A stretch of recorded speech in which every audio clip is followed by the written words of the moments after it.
बिस्मिल्लाहिर्रहमानिर्रहीम। अस्सलाम वालेकुम। सऊदी अरब बदल रहा है और बहुत तेज़ी से बदल रहा है और बदलता चला जा रहा है। अभी हाल ही में सऊदी अरब से दो बहुत ही दिलचस्प खबरें आई हैं।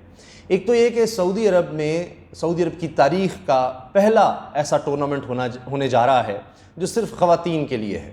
ये गोल्फ़ टूर्नामेंट है और नवंबर में ये होना है और सऊदी अरब की तारीख़ में इस तरह का टूर्नामेंट कभी नहीं हुआ और बहुत बड़ी रकम इसमें मिल रही है। 10 लाख डॉलर इसका इनाम है और इस गोल्फ़ चैम्पियनशिप का जो सिर्फ ख़वातीन के लिए है और दुनिया की नामवर गोल्फ़ की खिलाड़ी ख़वातीन इसमें शिरकत कर रही हैं। इनाम इतना बड़ा है और इसको कहा जा रहा है कि ये इनाम के लिहाज से देखा जाए, टूर्नामेंट में जिस तरह से शिरकत कर रही हैं ख़वातीन, जितने बड़े नाम आ रहे हैं उनमें ये टॉप 3 में आता है उस लिहाज से, इनाम के लिहाज से देख लें और दीगर हवालों से। तो सऊदी अरब ने कभी इस चीज़ का तसव्वुर भी नहीं हो सकता था, अब से सिर्फ चंद साल पहले इस चीज़ का तसव्वुर नहीं हो सकता था कि सऊदी अरब में इस तरह से ख़वातीन के लिए मखसूस टूर्नामेंट भी होगा। अब इसकी बैकग्राउंड क्या है, क्यों सऊदी अरब को इतनी तेज़ी से तब्दील किया जा रहा है, इस पर हम तफसील से बात करेंगे। लेकिन कुछ और ख़बरें देखिए। एक और ख़बर जो ताज़ा आई है वो ये कि अब सऊदी अरब में एक ऐसा कैफ़े भी खुल गया है, एक रेस्टोरेंट ऐसा खोला गया है जहाँ पर कुत्तों को लाने के लिए इजाज़त होगी। इसकी भी कोई नज़ीर माज़ी भी नहीं मिलती सऊदी अरब में। ये बड़ी दिलचस्प बात है। यूरोप में तो सुनते हैं और सऊदी अरब के शहरी जब यूरोप या दीगर इस तरह के ममालिक में जाते थे, मगरबी ममालिक में, तो वहाँ पर ये माहौल देखते थे। तो अब इस कैफ़े के हवाले से भी यही बात कही गई है कि जी सऊदी अरब में इस तरह का माहौल नज़र नहीं आता था, तो अब ये चीज़ भी शुरू की गई है। सऊदी अरब में बहुत से कवानीन ख़त्म किए गए, जो सख्त कवानीन थे कई नरम किए गए। उस पर मोहम्मद बिन सलमान को रद्दअमल का भी सामना रहा और ये सब बातें कही जाती हैं कि मोहम्मद बिन सलमान की ये सोच है कि सऊदी अरब को एक कुछ निस्बतन एक समझिए कि एक ओपन सोसाइटी की तरफ लाया जाए, लिबरल सोसाइटी की तरफ लाया जाए, जो बहुत वहाँ पर सख्ती थी उसको ख़त्म किया जाए। ये पिछले चंद साल में हुआ है। यानी अभी देखिए हाल ही में ये तक था कि सिनेमा की इजाज़त नहीं थी, तो फिर सऊदी अरब में 35 साल बाद सिनेमा हॉल्स खुल गए, उनकी इजाज़त मिल गई। अब बहुत कुछ हो रहा है यहाँ पर, कॉन्सर्ट भी, इसके अलावा टूर्नामेंट्स भी हो रहे हैं, खेलों के इंटरनेशनल टूर्नामेंट्स हो रहे हैं। मर्दों पर पहले तवज्जो दी गई, मर्दों के टूर्नामेंट्स पर रेसलिंग का बहुत बड़ा टूर्नामेंट करवाया गया। लेकिन अब ख़वातीन के हवाले से ज़्यादा खबरें हाईलाइट इसलिए हो रही हैं कि पहले ऐसा कभी नहीं था। मिसाल के तौर पर ड्राइविंग की इजाज़त ख़वातीन को मिल गई, नामहरम के बग़ैर बाहर निकलने की इजाज़त मिल गई। फिर ख़वातीन पर अबाए की पाबंदी, उसको भी नरम कर दिया गया, लाजमी नहीं है अबाया अब हर खातून ने पहन कर निकलना है। हत्ता कि ड्राइविंग की इजाज़त मिलने के साथ साथ ये हुआ कि मर्दों के साथ काम करने की, मुलाजमत करने की ये भी इजाज़त मिल गई ख़वातीन को, पहले ऐसा नहीं था। और फिर ये हुआ कि गैर मुल्की लोगों को सयाहत की इजाज़त मिल गई, वरना यहाँ पर सिर्फ लोग हज और उम्रे के लिए आते थे और दीगर ममालिक से लोग इसी वजह से आ रहे थे। लेकिन फिर जिस तरह से सोचा गया कि सऊदी अरब सिर्फ तेल पर इन्हिसार नहीं कर सकता, असल में ये वहाँ से सोच शुरू हुई कि अब सयाहत को भी फ़रोग़ देना है, उससे भी ताकि पैसे कमाए जा सकें।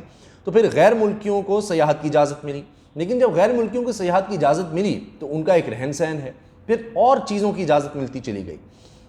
मसलन कि अब गैर महरम यानी नामहरम मर्द और औरत जो गैर मुल्की हों वो एक कमरे में होटल में ठहर सकते हैं, एक कमरा ले सकते हैं। यानी खातून हो तो वो भी अपने साथ नामहरम मर्द को ठहरा सकती है। और सऊदी ख़वातीन को भी इजाज़त मिल गई होटल में कमरा बुक करवाने की, मगर जो सऊदी ख़वातीन हैं उनके लिए पर्पज़ बताना ज़रूरी होगा कि वो किस लिए होटल में कमरा ले रही हैं। लेकिन इससे पहले ख़वातीन होटल में कमरा ले सकती थी, मगर उनको मर्द की इजाज़त की ज़रूरत थी, अपने घर की मर्द की इजाज़त की ज़रूरत थी, इजाज़तनामा दिखाना लाजमी था। अब ये जो नामहरम मर्द और औरत रह सकते हैं गैर मुल्की, इसमें यह है कि उनको ये भी बताने की ज़रूरत नहीं है कि खातून से रिश्ता क्या है या हमारा आपस में क्या ताल्लुक़ है, क्योंकि जब गैर मुल्की सयाह आएंगे तो आपको पता ही है वहाँ तो मगरब में किस तरह का रुझान है, शादी के बगैर भी लोग इकट्ठे रह रहे होते हैं। तो बहरहाल अब ये इस तरह से तेज़ी से ये चीज़ें हो रही हैं कि ये सितंबर 2019 की बात है, ये होटल में कमरा, वरना इससे पहले ऐसे नहीं था। अच्छा, मुलाजमत का मिलना, फिर बड़े बड़े ओहदों पर ख़वातीन नज़र आ रही हैं। एयरपोर्ट में बड़ी हाई पोजीशन दी गई ख़ातून को, सऊदी ख़ातून को। और मर्दों के साथ मुलाजमत, हत्ता कि अब बैरून मुल्क सफ़र करना अकेले कर सकती हैं, अदाकारी की इजाज़त मिल रही है, मॉडलिंग की इजाज़त मिल रही है, वहाँ पर शोज़ हो रहे हैं, फ़ैशन शोज़ हो रहे हैं सऊदी अरब में, और ये काम बढ़ रहा है। और लगता है कि अब जो सऊदी हुकूमत है वो ये चाहती है कि सऊदी अरब को एक इस तरह के मुल्क के तौर पर ना दुनिया में देखा जाए जहाँ बड़ी सख्ती है, बहुत सख्त गिर, बड़े सख्त कवानीन हैं। तो इस लिहाज से बड़ी तेज़ी से कोशिशें हो रही हैं। पहले आया कि जी ख़वातीन को इजाज़त मिली ताश के मुकाबलों में हिस्सा लेने की, वो हो रहे थे, मर्द सिर्फ उसमें शिरकत करते थे, लेकिन फिर ख़वातीन को भी इसमें इजाज़त मिल गई। फिर कई टूर्नामेंट्स ऐसे हुए, मिसाल के तौर पर रेसलिंग का यहाँ पर टूर्नामेंट करवाया गया, ख़वातीन की रेसलिंग अलग से करवाई गई। और पहले था कि शायद वो जिस तरह का मगरबी लिबास पहना जाता है, पूरा लिबास नहीं होता, उस तरह से वो रेसलिंग करेंगे, लेकिन फिर आखिरी वक्त पर नज़र आया कि उन्होंने अपने जिस्म को ढांपा हुआ था। जो बड़ी मशहूर रेसलिंग करने वाली ख़वातीन हैं उनकी बात है। ख़वातीन का म्यूज़िक कॉन्सर्ट भी हो चुका है, खैर उसमें मर्द भी आए थे, मेरे ख्याल लबनानी बहुत मशहूर सिंगर हैं खातून, उनका वहाँ कॉन्सर्ट हुआ। इस तरह से कॉन्सर्ट्स वगैरह हो रहे हैं, बड़ी तेज़ी से सऊदी अरब में तब्दीली आ रही है। अब इसकी वजह क्या है? ये सब कुछ जो हो रहा है, और बिल्कुल ऐसे लग रहा है कि सऊदी अरब, यानी तारीख़ को अगर देखें, जो लोग अब से 20 साल पहले सऊदी अरब गए, इवन 10 साल पहले या 5-10 साल पहले भी कह लें, तो आज वो जाएंगे तो बड़े हैरान होंगे इन जगहों पर जाकर। ये सब कुछ जुड़ता है नियोम सिटी से भी, जो मोहम्मद बिन सलमान की सोच है कि वहाँ पर एक जदीद तर्ज का शहर बनाया जाए सऊदी अरब में, जहाँ पर सऊदी अरब का कोई कानून लागू नहीं होगा। तो वो दुबई को बहुत ज़्यादा आइडियलाइज़ करते हैं मोहम्मद बिन सलमान, और यूएई के जो वली अहद हैं उनसे इनकी बड़ी दोस्ती है कि जिस तरह यूएई ने ये किया कि सियाहत से भी बहुत ज़्यादा पैसा बनाने लग गए, तेल पर इन्हिसार कम करते चले गए, आज वो खला में मिशन भेजने की तरफ हैं, और इसी तरह से सऊदी अरब भी उस तरफ जाना चाहता है।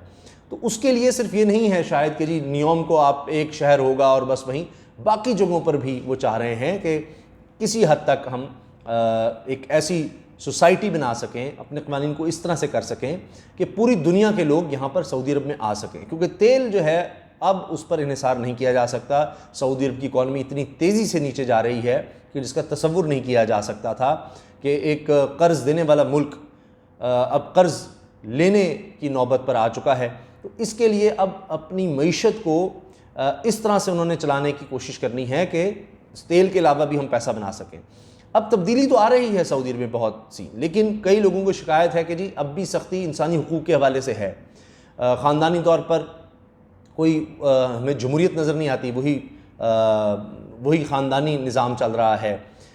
और इसके अलावा जिस तरह देखा गया कि बहुत करीबी जो शाही ख़ानदान के लोग थे, मोहम्मद बिन सलमान के रिश्तेदार थे, उनको पकड़ा गया, उन पर करप्शन के इल्ज़ामात लगे, उनसे बहुत से पैसे, $100 अरब से ज़्यादा उनसे पैसे निकलवाए गए। कई लोग जो हैं जलावतन हो गए हैं। जमाल खशोगी का केस कभी सामने आ जाता है, कभी इस तरह के और वाक़यात सामने आ जाते हैं। कई शहज़ादे नज़रबंद होते हैं और कईयों को मुल्क से बाहर जाना पड़ता है। ये सब अपनी जगह चल रहा है, लेकिन वो ख़ानदानी तौर पर देखा जाए, एक ख़ानदानी चपकलेश या सियासत, वो अपनी जगह।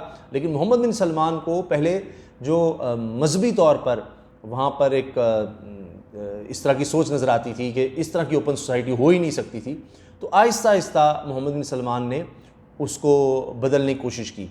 और लेकिन जब रेजिस्टेंस आई, रद्दमल आया, तो उस पर भी मोहम्मद बिन सलमान काफ़ी सख्त नज़र आए। और अब जिस तरह इसराइल के हवाले से कभी बात होती है, तो वो माजी से सऊदी अरब बदल रहा है और बहुत तेज़ी से बदल रहा है, और इसमें पूरी सोच नज़र आ रही है मोहम्मद बिन सलमान की, क्योंकि वो समझ रहे हैं कि आहिस्ता आहिस्ता अगर ये काम ना किए गए तो सऊदी अरब बहुत पीछे रह जाएगा, बहुत पीछे रह जाएगा और एक कमज़ोर मुल्क बन जाएगा। अगर उसने अब मईशत को मजबूत ना किया और अपने अंदर बेहतरी ना लेकर आया, तो फिर जिस तरह से सऊदी अरब अब से 5 साल पहले था या 10 साल पहले था, उस तरह का सऊदी अरब अब नहीं चल सकता। अब सऊदी अरब को बदलना पड़ेगा, वरना जिस तरह यमन की सूरत हाल में देखिए सऊदी अरब का कितना ज़्यादा पैसा ज़ाया हो गया, अभी भी दिफा पर कितना ज़्यादा पैसा ज़ाया हो रहा है। सऊदी अरब दुनिया के असलहे के इंपोर्टर्स में सबसे आगे नज़र आता है, अमरीकी असलहा सबसे ज़्यादा सऊदी अरब ख़रीद रहा है। तो ये ख़र्चे कहाँ से पूरे करने हैं सऊदी अरब ने? लोगों के लिए रोज़गार के मौके उस तरह नहीं है, बेरोज़गारी बढ़ती चली जा रही है। तो किस तरह से करेंगे जब तक आप वो समझते हैं कि हम डाइवर्सिफाई नहीं करेंगे अपनी मईशत को, और उसके लिए उनको लग रहा है कि ये माशरे में ये तब्दीलियाँ लानी ज़रूरी हैं। और इसीलिए ख़वातीन के हुकूक़ के हवाले से जितनी चीज़ें नज़र आती हैं वो बहुत ज़्यादा सऊदी अरब में हाईलाइट होती हैं, इसलिए कि चंद साल पहले इनके बारे में सोचा नहीं जा सकता था। ड्राइविंग, अबाए की पाबंदी ख़त्म, मर्दों के साथ मुलाजमत, अदाकारी की इजाज़त, फ़ैशन की इजाज़त और मॉडलिंग की इजाज़त, वोट की इजाज़त, और इस तरह से ये काम यानी एक के बाद एक चीज़ सामने आती है। सिनेमाज़, कॉन्सर्ट्स, खेलों के मुकाबले, अब ख़वातीन का टूर्नामेंट जो मैंने सबसे पहले कहा, तो कुत्तों तक को अब कैफ़े में लाने की इजाज़त, ये सब इस चीज़ का हिस्सा है। और मोहम्मद बिन सलमान ये समझते हैं कि इसके अलावा कोई और दूसरी सूरत नहीं है कि सऊदी अरब को, उसकी मईशत को बरकरार रखा जा सके या तबाही से बचाया जा सके। आप इस बात से कितने मुत्तफ़िक़ हैं, ख़ासतौर पर वो लोग जो सऊदी अरब में रह रहे हैं, पाकिस्तान की बहुत बड़ी तादाद है, वो वहाँ पर क्या कुछ देख रहे हैं, क्या महसूस करते हैं, अपनी राय ज़रूर दें।